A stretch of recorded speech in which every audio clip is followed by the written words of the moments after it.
Aloha mai kākou from Kahilu Theater in Waimea on the island of Hawaii. You're listening to the Hawaiʻi Radio Hour. I'm Naka Nathaniel, and I'm joined today by my guest host, Gilian Santiago. Aloha kākou. On today's show, we are going to be revisiting a few favorites and sharing something fun from our live show.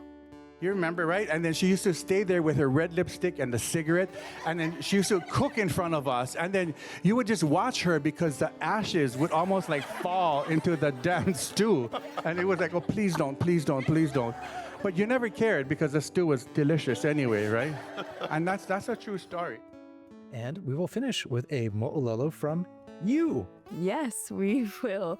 News, ʻike kūpuna, mele, moʻolelo, and more. All in today's episode of the Hawaiʻi Radio Hour from Kahilu. But first, the news.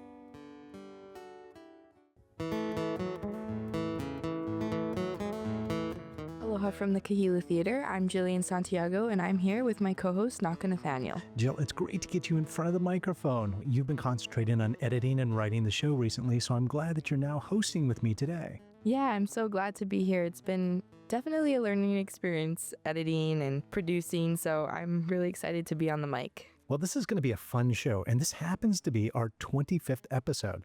So we're going to revisit a few of our favorite stories from the past couple of months. Right. Mahealani duPont is going to be joining me in a moment, and we're going to share the story we did with Aunty Doreen Kama. I loved the ʻike kūpuna and mele that she shared with us. So what else we got in store? We're also going to be having fun with stories from a father and son, the Aionas. Oh, wonderful. The stories from Max, Iona, and Ippy Aiona were such great fun.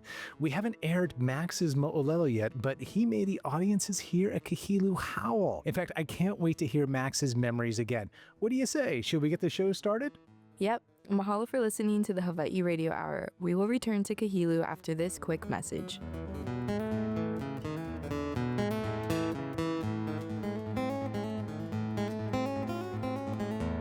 The Hawaiʻi Radio Hour has been made possible with the incredibly generous kākou of the Richard Smart Fund. Richard Palmer Kaleoku Smart established the Richard Smart Fund at the Hawaii Community Foundation when he created the Parker Ranch Foundation Trust. The Parker Ranch Trust supports healthcare, education, and charitable giving in the Waimea community on Hawaii Island. To learn more, please visit hawaiicommunityfoundation.org.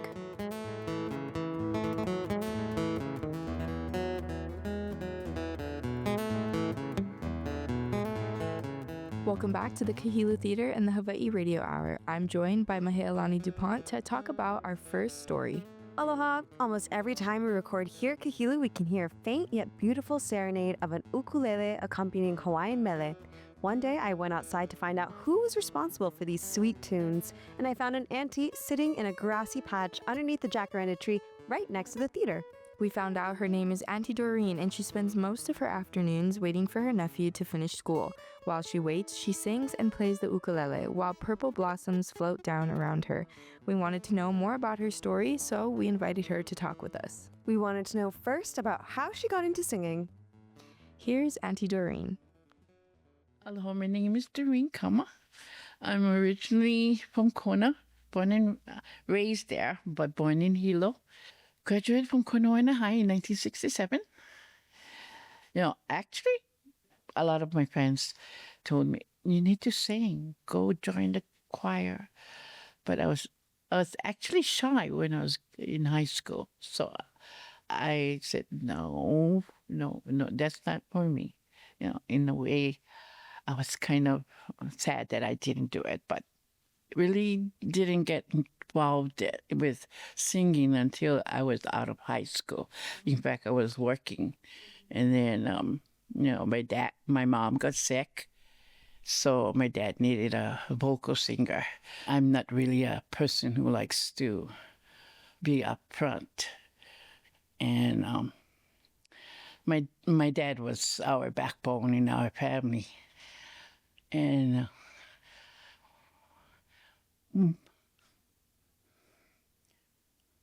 but when my dad passed away, it broke my heart.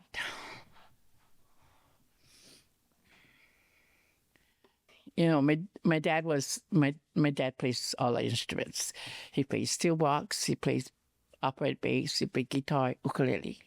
His whole family is music people. he grew up playing music. And actually, my mom wasn't musically inclined, but my dad taught her.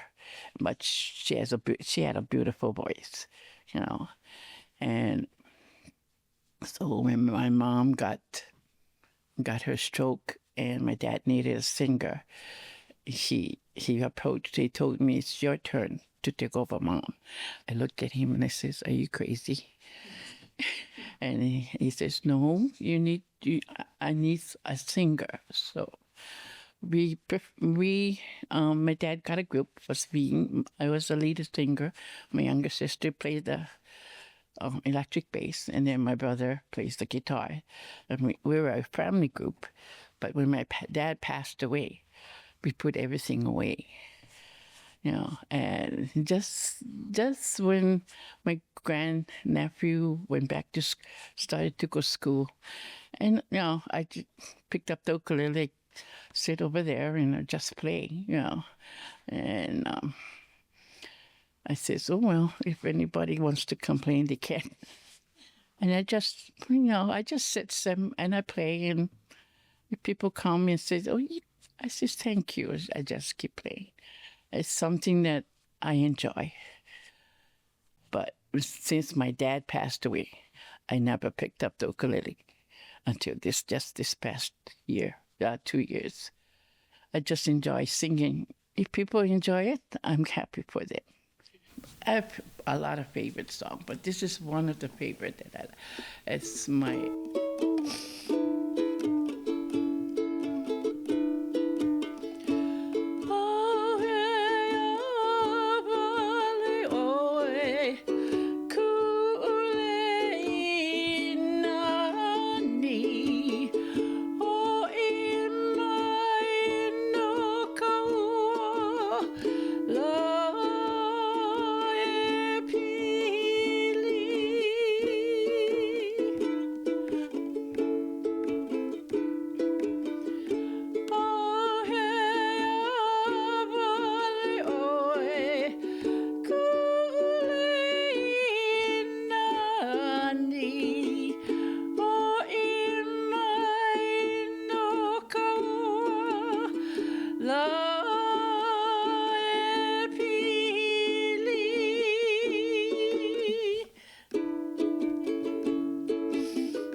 Mahalo.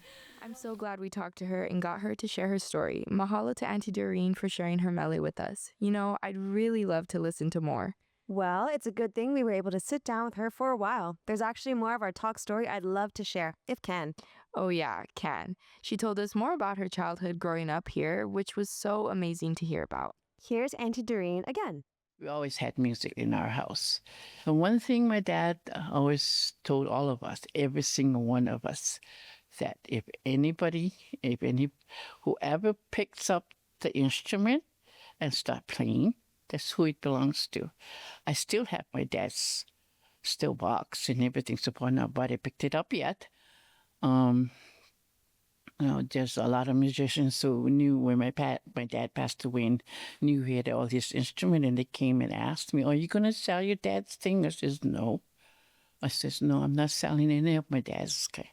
But why? I says, because as his children, we promised him that whoever picked up his instrument, that's who it belongs to. So his guitar that he played when he was, young and everything, I gave to my cousin because I said, this guitar belongs home where it belongs, where mom and dad and your mom and my dad was raised. So you take this guitar and you take it back home. So that's where it is. Where my dad was born and raised, the guitar that he learns when his father taught him and the rest of his sons. So my grandfather raised his children. And that's the only grandfather we knew. And he was a stevedore down at Mahokona. So every summer we used to go and spend time with him. And that was a joy for us. We would spend the whole summer. And since we were raised in Kona, the school was the timing was different. Our vacation was from August to November because of the coffee season. That's the only time we could pick the coffee during that time. So we're the only school district that was different from the rest. So when everybody's in school, we're out of school because of the coffee season. So, but when my dad, when he got Hawaiian homes, we moved here in 1977.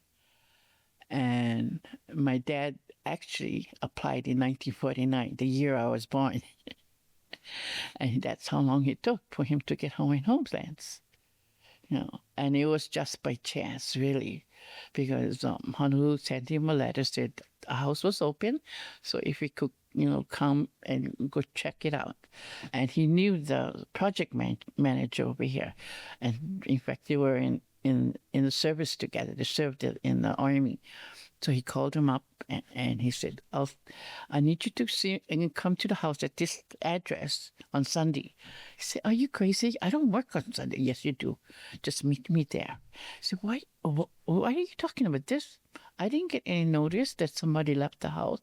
But the people who lived there, they just left and called Honolulu and told Honolulu they didn't want the property anymore. So he came and checked it out, and he came home and said, okay, Dad, how is it? Oh, you're going to love it. I said, really? Yes. You don't have to carry it on the stairs. You're just going to have to roll it in. I said, huh? That's what it is. We roll it in. I said, oh, that's wonderful.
Thank you for having me. Wow, that was so special. Mahalo again, Aunty Doreen. By the way, Mahea, I love that crochet moment you have going on. Cute purple beanie. Oh, this? Thank you. This hat was actually handmade by Aunty Doreen. She gifted it to me the last time I saw her while walking over to the theater. She has one for you too, Jill. Oh my gosh, it's so cute. Auntie is so sweet and multi-talented. Wow. I know, right? We are so grateful to be graced by her presence. We'll be right back after this short break.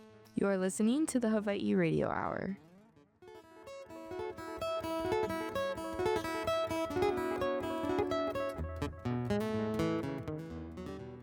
The Hawaiʻi Radio Hour, and more importantly, the Hawaiʻi Storytellers Fellowship, is supported by Kamehameha Schools. Kamehameha Schools has provided funding for the Hawaiʻi Storytellers Fellowship, a program that helps train, coach, and nurture Hawaii's next generation of trusted storytellers. To learn more about Kamehameha Schools, please visit ksbe.org.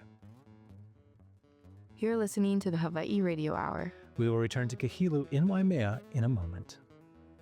The Hawaiʻi Radio Hour is supported by the Abigail Kawananakoa Foundation. The Abigail Kawananakoa Foundation is dedicated to preserving traditional Hawaiian culture while empowering Hawaiian people. The foundation is the residual beneficiary of the Princess's Trust and is her lasting legacy and her ultimate gift to her people. To learn more about the Abigail Kawananakoa Foundation, please visit kawananakoafoundation.org.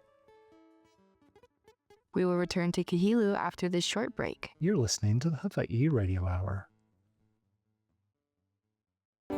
Aloha, I'm Gilian Santiago. And I'm Naka Nathaniel, and welcome back to the Kahilu Theater and the Hawaiʻi Radio Hour. Our live shows are fun events where we bring our community together. The idea is that we know so many people by face. But wouldn't it be better if we knew people by story? And it's the story that they want to share with us. That's why we love our Sharing Mo'olelo shows. Now, we have some fun with our audience at our live shows. Some of our first shows, we didn't announce to the audience who our storytellers were going to be. And we called them secret shows, and it was great fun to surprise the audience. Yes, when I told my story, which was just before Mother's Day, my mom was so surprised. She had no idea. And it's such a great way to have fun with our audience. But sometimes we like to surprise our speakers. Right. Back in September, we invited Chef Ippy Aiona to be one of our storytellers. He has so many great stories that he had just published in his new cookbook. Right, but we decided to have a little fun with him, and without his knowledge, we invited his father, Max Aiona, also a noted restaurateur here in Waimea, to roast Ippy. Here's Max. So my name is Max Aiona. I am officially known as Ippy's dad now. You know, so I hate that stuff. Anyway, so Naka called me and said, hey, Ippy is going to come tonight, and he's going to be speaking about Eating Our Roots Season 2 and stuff that he's doing. And I'm here to do a mini mo'olelo about Ippy, because sometimes you got to know where you come from before you know where you're going. So I'm going to tell you where Ippy came from. Yeah. And he's going to be pissed with me tonight. Hey, this is supposed to go on the radio. Oh, I'm sorry. Can I say that? Sorry. Anyway, my name is Max Aiona. I am from Waimea, actually from Hilo. But, I belong to this group, Discover Your Kuleana, which is a Richard Smart Foundation, Hui. And I did a speech one time, and the purpose of our group is to bridge the gap between people, of Waimea and newcomers and, whatever. And I think sometimes it doesn't matter whether you're from Waimea. Right now it's if you're of Waimea. And that's a big, something so important. Because so anyway, my story is, many of you know me from Kamuala Deli. So I owned Kamuala Deli, I don't know, like 18 years now. Well, not now, but I used to own Kamuala Deli for 18 years. And originally, Kamuala Deli was where Burger King is right now. And it was like pasture land. We had Sure Save. I mean, it was a day that we had, many of you, how many of you are like 30 years from Waimea, right? Okay. So, you remember like Hayashi's store, right? And so we had I had a story one time about Hayashi's store, and Mrs. Hayashi, like, how many of you wanted to just rearrange her wig, because, right? And standing there, and then when you go to Hayashi's store, right, you buy boots, but you have to check the box because sometimes she has size 10 and 11 in the same box. And when you had a special function, like you needed a white shirt, you take it off the rack, and then all the brown spots, because it was there so damn long that, like, gosh, Mrs. Hayashi, like, at least iron or, wash it. But anyway, I'm here, and I could go on and on because, I'm not racist, but I am 58% Portuguese, so I could be here all night. So I'll get you to Ippy's story. So I had Kamuala Deli, and it, before Facebook, there was Kamuala Deli, because all the old, the retired Parker Ranch cowboys used to always hang out there, and they used to sit there, they buy 50 cents coffee. They stay there all damn day with that, and then they free refills, right? So they would just stay there, and then if somebody comes in, and it was the men actually, the men would go, so you knew what they were talking about, right? So anyway, that was Facebook way back then at Kamuala Deli. But so when I had Kamuala Deli, Ippy was a little boy in school, in grade school, and he would come home and rush with his backpack, and then he would just throw his bag down, and then he would run in the back kitchen. And so all the Filipino, employees and everybody back there, and we had Masayo. How many of you remember Masayo, right? Oh my God, God bless Masayo. Masayo, if you don't know, Masayo used to own where Hawaiian Style, thank you, where Hawaiian Style was. And it used to be the U-shaped, remember? Masayo, right? You remember, right? And then she used to stay there with her red lipstick and the cigarette, and then she used to cook in front of us, and then you would just watch her because the ashes would almost like fall into the damn stew. And it was like, oh, please don't, please don't, please don't. But you never cared because the stew was delicious anyway, right? And that's a true story. I mean, like stories of Waimea can go on and on, like Doy Store. You guys remember Doy Store, right? Yeah? And the really grouchy lady who used to work, Aunty Aggie, a cow. Aggie, right. She would work there, and then, she would be really mad because you would be throwing stuff at the monkey that was in the back cage. But anyway, so Ippy would come home come from school, drop his backpack, go in the back, and actually Masayo was the one. He said, Masayo, can you? I want to work here. So she gave him. Actually, Ippy, she gave you her first cleaver, his first cleaver, and so she said, this boy, he's going to be a chef one day, and so Ippy's first cookbook, Easy Hawaiian Cookbook, he dedicated it to Masayo because that was the first. And I'm going to tell you, can I? Well, little story. So then we opened up Ippy's Hawaiian Barbecue, and Masayo was still living, but she moved to Kentucky with her daughter, what was her name? Patty, right? Patty Chiapetta. So she moved with Patty, and then she would call us once a week. How are you guys doing? Blah blah. Masayo, we opened up a new restaurant. Blah blah blah. And the day that she had passed away, we opened the restaurant. We came in, and this is a serious, really weird story. Aloha Oi was playing on, and we don't know who picked that song, but we came in, and then there was like a wind going around. So my wife and I just stopped, and we said, Masayo, are you here? And then all of a sudden, the napkins just came like whoosh. So we know that. And if you come to Ippy's Hawaiian Barbecue in Waimea, on the corner, in the left-hand corner, on the wall, there's all different sayings. On the bottom, it says Masayo. And actually on the menu now, we do have Masayo's beef stew. So Ippy, when he was with Masayo, growing up, and he wanted to be a chef. And I know how much hard work the restaurant is, and I said, oh my God, please be a lawyer, an attorney, do something that actually makes money, not a chef. But that was his passion, right? So he, when he was 10 years old, he and his friend with a little video recording, it was Pa'akaula. And so I'm from Big Island, my wife is from Long Island. We're island people, different islands. Much different islands. But anyway, so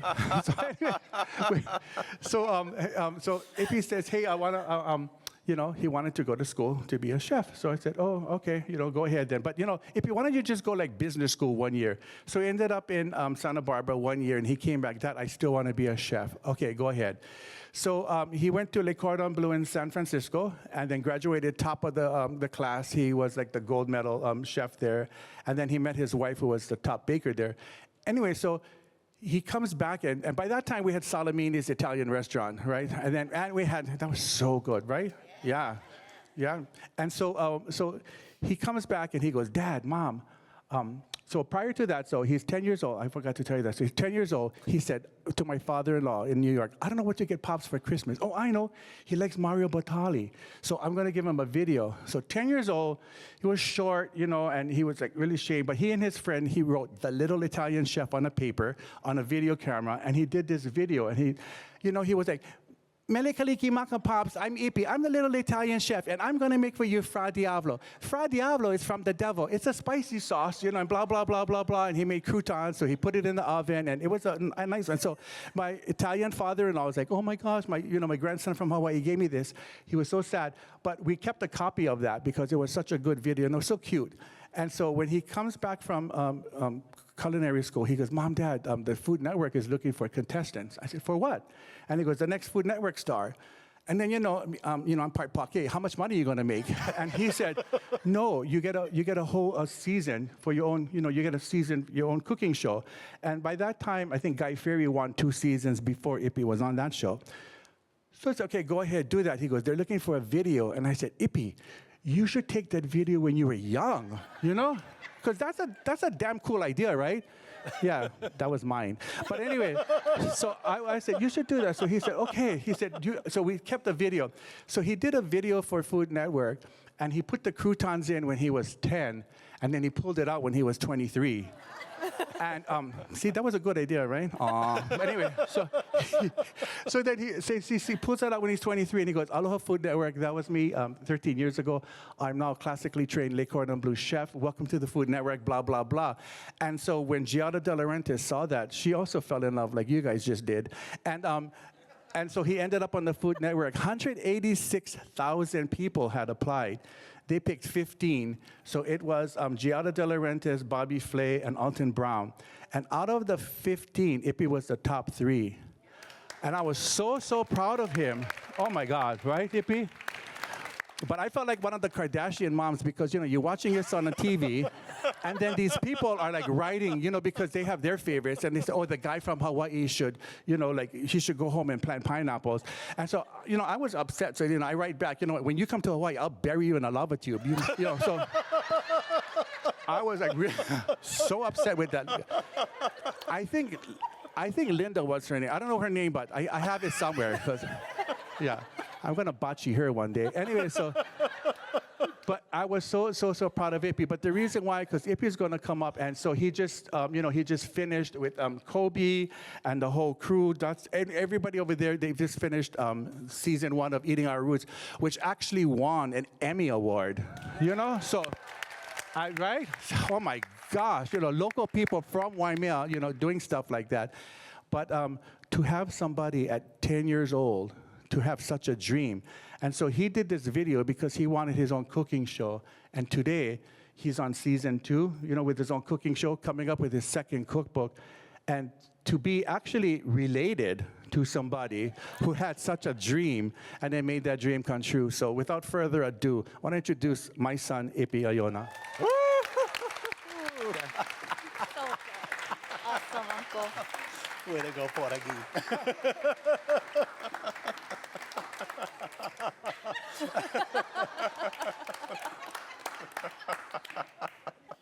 Surprise. Could have picked someone else for me to follow up after. It's not easy to follow my dad. Let's put it up a little bit. How's everybody doing tonight? Everybody doing good? Everybody's got their drink? All right, thank you guys so much. Thank you, Dad. That was a lot of information. And most of it was true. So, but of course, I wouldn't have been able to do any of that without my family and everything they gave me. So real quick, I was going to give a little background about myself to start, but I guess they took care of that for me. As my dad said, I grew up in the restaurant business. My dad had a Hawaiian plate lunch restaurant. My mom had an Italian restaurant. They were in the same shopping centers, like dueling restaurants, you know? There's only 2 shopping centers, so it wasn't like a huge thing, but, and I really grew a passion for cooking. It was something that I loved to do from a young age, and something I really wanted to pursue, which I always feel blessed with, because, you know, it's when you know what you want to do from such a young age, you get so much time to work on it. And I used to always tell everybody that, you know, in the olden days, if your dad was a blacksmith, you were a blacksmith, and your kid was a blacksmith. It's like you took what your family did with pride and you kind of turned that into your life, you know? And I tell everyone I'm not a jack of all trades, but I can fricassee a chicken in like 5 minutes, you know? So I can't fix your car for you or change my tire, but I can take care of that chicken, no problem. So, so when I was told, or when I was asked about doing this event and had to come up with a story, I thought it would be a perfect time to plug my new cookbook that we have, Growing Up Hapa. So this book actually isn't out yet, so this book is gonna come out in a few weeks. If you guys want to order, you can go to www.mutualpublishing.com. I forgot to mention too, we currently have 2 restaurants in town, one called Ippy's Hawaiian Barbecue, open Monday through Saturday, 11 a.m. to 8 p.m., 808-885-4147. That's if you guys, and then we just opened a new spot called the Dizzy Pita, where we do gyros, falafels. See, some people have been there. We need more people to come though, so if you guys haven't been there, definitely come check us out. Yeah, so when I decided to do this story, I thought it'd be really cool. So this book, Growing Up Hapa, was written by me, and the photos and everything are by Dustin, who just left us, but Dustin Akdal, an amazing photographer. And the idea of Growing Up Hapa was to create a book that told my story. You know, my dad being Hawaiian, my mom being Italian, being raised in a Hawaiian restaurant, Italian restaurant, French culinary school. It's really hard to pick my point of view when it comes to culinary. So I decided to write this book, and each chapter is about a different restaurant in my life, and each chapter starts with a story of how I opened that restaurant, and then we go into recipes. So the story I decided to read to you guys today is a story of me opening my gastropub. It was called The 3 Fat Pigs. It was a gastropub down in Waikoloa, and oh, thank you. It was a really great experience, but the story I'm going to tell you guys tonight is kind of about how sometimes when you're trying to get to your dream, you have to go through a nightmare. And this first night was a nightmare. It was intense, as you guys will hear right now. So I'm going to go ahead and read this to you. Yeah, The 3 Fat Pigs, Perfect Imperfections. We all know the saying, when it rains, it pours, and this was never more accurate as it was on the opening day of The 3 Fat Pigs. Our goals and dreams always seem nice and tidy floating around in our subconscious minds, but sometimes those dreams can turn into a nightmare. That is what it felt like to me on opening night as the Waikoloa moon shone bright through the dining room windows. This story starts off like every other one, with our main character walking blindly into issue after issue until everything is resolved and the story arc turns back to happily ever after. The night started off as most of my opening nights. I was expecting a few issues, but the excitement and anticipation of success suppressed my nerves. This was the Big Island's first ever gastropub, and I was young and ambitious, so my menu had a mix of classic dishes with modern molecular gastronomy techniques. Think foams, spherifications, emulsions, etc. I would say I was excited, but that would be the wrong word. Nauseous would be more accurate. I was prepared though, this being the second restaurant I opened and the fourth that my family had opened. I was expecting the bumps. Everything started off great. I had an experienced sous chef, an eager kitchen crew, and a fantastic front crew, albeit a little bit green. We already made it through our soft opening, so the major kinks were worked out, but on opening night, you should always expect the unexpected. We were fully booked, our reservations were at capacity. I created the menu to have a quick pickup time. There were close to 100 seats in the restaurant. It was 2 stories with a large mural over the open kitchen of 3 pigs in the art style of Beatrice Potter that I had contracted out to fit our whimsical theme of the restaurant. Upstairs was a bar and lounge named the Thirsty Wolf Lounge and offered bar snack menus and an intricate yet borderline pretentious drink menu. The space was beautiful, open, and modern. The first few orders went out status quo. I felt good, like I was on top of the world. The wheels seemed to be turning, the machine of this restaurant was rolling along as planned. About halfway through dinner service, my sous chef approached me and told me that he was gonna go home. Yeah. I told him that it was only 8 p.m. and we don't close until 10. He said that he was too old to stay late at night. I knew I would have to let him go. Yeah. With no sous chef and myself expediting, we were still on the right path, but the path there got a bit bumpy. While I was calling out orders and directing my food runners to tables with trays full of food, my bartender approached me. He said the floor drain behind the bar was starting to back up and water mixed with dirt and grease was coming up from the floor drains. We stuffed a few towels into the floor drain, hoping this was a quick fix which was gonna hold until the plumber could come the next day. A bad decision in the long run, but hindsight's 20/20. The shopping center we were in was old, and it's fair to say the plumbing needed some serious work. The problem had a Band-Aid on it when what it really needed was stitches. I started to panic, as I knew the smell would soon start to follow this greasy water, and we still had a couple hours of service left to get through. As we cooked our way through the next few orders, the floor drain in the back of the kitchen started to overflow as well. It was at this point I knew, well, we can't say what I knew because we're on Hawaiʻi Radio, but I knew that we were in trouble. We cut off walk-ins and just finished the last of our customers with reservations. That's when one of my green servers walked up to me and said, "Hey chef, the food critic for Honolulu Magazine is here and wants to know what you recommend for dessert." My eyes got wide. I bit my bottom lip, trying not to scream at the server. And I asked the server why they didn't come to inform me when the critic first came in. And they said they just got too busy. Yeah. That server didn't get fired, though. They stayed with us forever. This is when it all hit me like a freight train. I dropped to a squat so that the customers couldn't see me, and I started to feel the pressure building up. Now, I'm a lifer, someone who's been in the industry their entire life. So I'm used to solving problems under pressure, but these problems were out of my control. I walked outside and saw my wife at the hostess stand, and she helped to calm me down, like wives always do. That's my partner. This is the part of the dream when you're falling, and you either wake up before you hit the ground or you fly. I chose to fly. I went back in, picked out our best dessert, took it to the food critic, and with the best charm I could muster, I explained to her the concept and the inspiration for the restaurant. She must have been understanding because I didn't get any questions about the smell that was only now wafting in from the kitchen. She thanked me and left, and we proceeded to close out the last of the customers and clear the dining room. Lessons in life are only learned through failure. If you don't experience problems, you will never know how to solve them. The review came out, and it was not at all what I expected. The food critic praised the creativity and concept. It also helped me grow as a chef. At only 23 years old, I learned that if you don't go with the flow, you will definitely drown. Like all restaurants we opened, I laced up my steel-toed non-slip shoes. The next day, went in to fix the problems and face the new ones. I'm forever grateful to the Three Fat Pigs, as it truly helped me grow as a chef and restaurateur. I learned that you're not cooking for yourself, but your target demographic. And if you allow your ego to get in the way, you will ultimately fail. It's been 13 years since that opening night, and the vivid lessons have stuck with me to this day. I love that restaurant and the food we put out. Although I definitely had some ups and downs, I wouldn't trade it for anything. I'm so grateful for my family. Without them, I would never have made it as far as I have. The Three Fat Pigs might not be here today, but everything that transpired has turned me into the chef I am, and for that, I am always grateful. Thank you. Oh, I am Ippy Aiona, and I'm from Waimea. Mahalo, Max and Ippy, for that mo'olelo. That's such a fun story.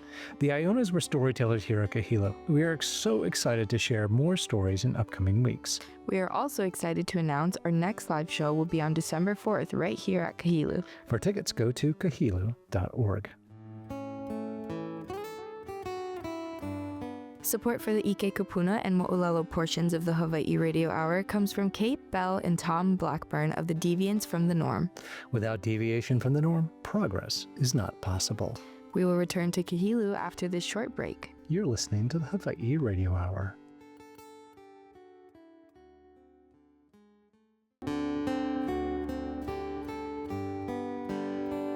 Aloha, I'm Naka Nathaniel. And I'm Gilian Santiago, and welcome back to the Kahilu Theater and the Hawaiʻi Radio Hour. So, Jill, remember when you told your moʻolelo back in August? Of course I remember. How could I forget? I remember you asked if I wanted to be a storyteller, and my stomach immediately dropped.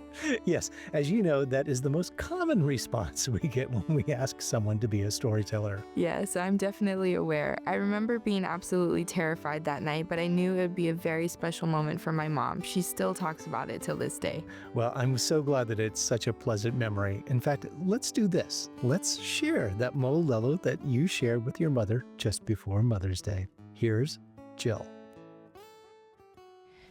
Since I was a little girl, I've always loved school and dreamt of going to college. No one in my family had been to college, and going to school has never been the ultimate goal in my family. But to me, it was everything I wanted and more. When I graduated high school in 2021, COVID-19 was still very new, and we were all still adjusting to a new way of life. I was taking classes online, and on top of that, I was figuring out how to apply to colleges all on my own. I didn't have the help of a counselor or a mentor of any kind. There was no one I could turn to help me compare different colleges, their tuition costs, the scholarships, the dorms, or academic programs. It was a stressful time for me, as it was for everyone else living through a global pandemic, but I did have my mom. My mom had always believed in me, which made me believe in myself. I ended up applying to a few colleges, some on the continent, but I also applied to UH Manoa, just in case I decided to stay in the islands. I remember being extremely excited for college, but also hesitant because I had no idea what college life would be like during the pandemic. Would I be able to make new friends? Would I do well in my classes? The thought of moving far from home during this time of intense uncertainty didn't sit right with me, so I decided on UH Manoa. Regardless of where I went, I was going to be the first person in my family to be a college student, and that's something, a first-generation college student. In August of 2021, my mom helped me move to Oahu all on her own, which was interesting. My mom refuses to drive on Oahu, so that meant Uber trip after Uber trip from Ala Moana Mall to the Hale Aloha dorms. A mattress topper, dishes, groceries for the first few weeks of school, room decorations, and anything else you can think of were packed in the trunk of an Uber. After we had moved into my so-called new home, my mom and I spent a few days together exploring the streets of Waikiki, eating at places I would soon eat on my own. I tried my best to soak in every moment we spent together because I knew I would soon have to adapt to a life without her. And thanks to COVID, I was going to have an anything but normal college experience. On top of navigating my first year of college during such an unpredictable time, I would be facing it all without the comfort and security of having my mom by my side. No more home-cooked meals, no more weekends spent binge-watching our favorite TV shows, no days of just us lying on the couch talking about whatever came to mind. Now, I know many of you are thinking, isn't Oahu only a 45-minute plane ride away? And yes, you are absolutely correct, but after spending months with her and my brother in quarantine, it seemed like I was saying goodbye to everything I had ever known and hello to everything I didn't. The only thing that kept me from hopping on the plane with her back home was because I knew I had to stay strong for her, and I know she wouldn't have said no if I chose to come back with her. Even though going to college was my dream, I knew I had to do it for her. I had to do it for her because my mom had me at 18 years old, so she never got the chance to go to college, but she always supported my dream. of continuing my education. Since the first grade, my mom never let me forget how capable I was, how smart I was, and how college would allow me to do all the things she didn't get to do. The first semester of college was nothing like I expected. There was basically no campus activity due to social distancing and very strict rules set in place. The dorm life was challenging as we were expected to wear our masks everywhere we went, including on the walk to the shower. If we were caught without our masks, even just outside our door, we would earn a strike. And after 3 strikes, we would be kicked out of student housing. I remember my best friend and I had been sitting outside on the benches right outside of our room. It was just us two, so our masks were sitting right below our mouths. And a resident assistant had walked by and gave us both strikes as our masks were not completely on. Things like this made me rethink my decision to have gone to college during a worldwide pandemic, but it was all just a part of the experience. Every day was a mystery, and maybe that uncertainty was what led me to change my major 3 times. I went into school as a pre-nursing major, but taking microbiome and anatomy online made me realize nursing school wasn't for me. I then switched to early childhood education, which I really enjoyed, but after 2 semesters, I came to another realization that as much as I love kids, teaching wasn't my calling. I then made my final switch to journalism 4 semesters before I would graduate. Since I was young, writing has always been something that brought me joy, and the thought of being able to make a living off of something I loved to do sounded right. During those times of change, I was constantly in my head telling myself that being indecisive about my major wasn't a good sign, though I also knew committing to something I wasn't passionate about would only lead to a waste of time and money. Through every change, my mom was still there, reminding me that no matter what I decided to do, she would be proud of me. The semester before I planned to graduate, I took my capstone course, which made me rethink my switch to journalism. I remember calling my mom multiple times in tears because I didn't think I was going to pass the course. And if I didn't pass, I wouldn't graduate. Even after receiving A's and B's in every other journalism course, my professor made it almost impossible to keep going. He made me feel small and incapable of writing, which was something I had never felt before. I felt so defeated and almost ashamed. I remember calling my mom one day and telling her that I wanted to drop out. I had never thought of dropping out, and having to tell her that was even on my mind made me feel horrible. She was paying my college tuition all on her own with the help of a few scholarships, and no one wants to hear that from their kid, especially from one who's supposed to graduate in less than a year. But like my mom always does, she told me that I was more than capable. She reminded me that everything was going to be okay and that as long as I tried my best, I would succeed. So I did just that. I tried my best with what I had, and she was right. I succeeded. I passed the class with a B+, and all the stress and second-guessing myself didn't mean a thing. Looking back on my college journey, I've realized that every trial and tribulation has led me to where I am today. College is all about finding your place in this world, and I think I have found mine with the help of my mom. I don't think my mom knows this, but the only thing that kept me going for the past 3.5 years was the thought of her getting to watch me walk that line with my degree in hand. Happy Mother's Day, Mom. I love you. I'm Gillian, and I'm from London. Mahalo, Jill, for sharing that story. Yes, of course. I hope someone out there will be inspired by my story. Well, we are excited to announce that our next show will be on December 4th here at Kahilu. For tickets, go to kahilu.org.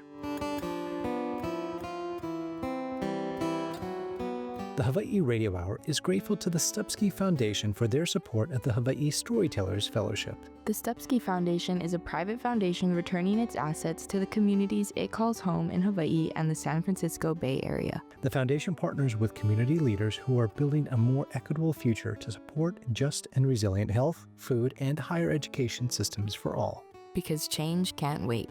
We will return in a moment. Jill, how are we doing on social? Wait, is that cringe for me to ask that? No, not cringe at all. But I think we're doing pretty well with social. We're still finding our flow, but I think we have some great content up there so far.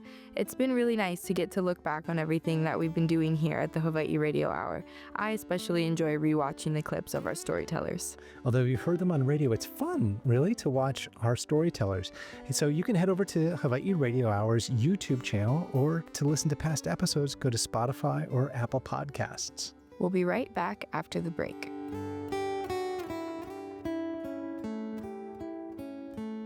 Mahalo for listening. We want to mahalo everyone who made this show possible. Aunty Doreen Kama and the Aionas, Uncle Max and Chef Ippy for getting in front of the microphone.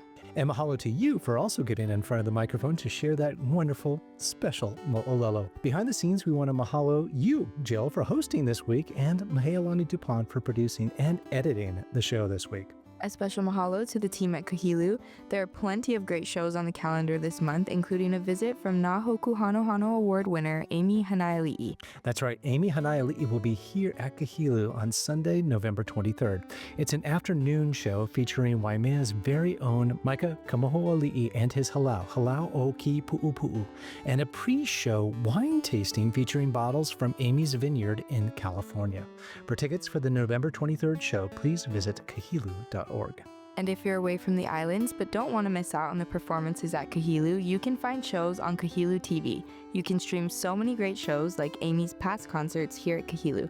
Go to kahilu.tv. And we are also interested in hearing from you. You can send us an email or a voice memo to aloha@hawaiiradiohour.com. Again, that's aloha@hawaiiradiohour.com. Here on the show, we say e ho'olohe I ko kākou moku. Listen to our island home. E ho'olohe I ko kākou moku. A hui ho and aloha.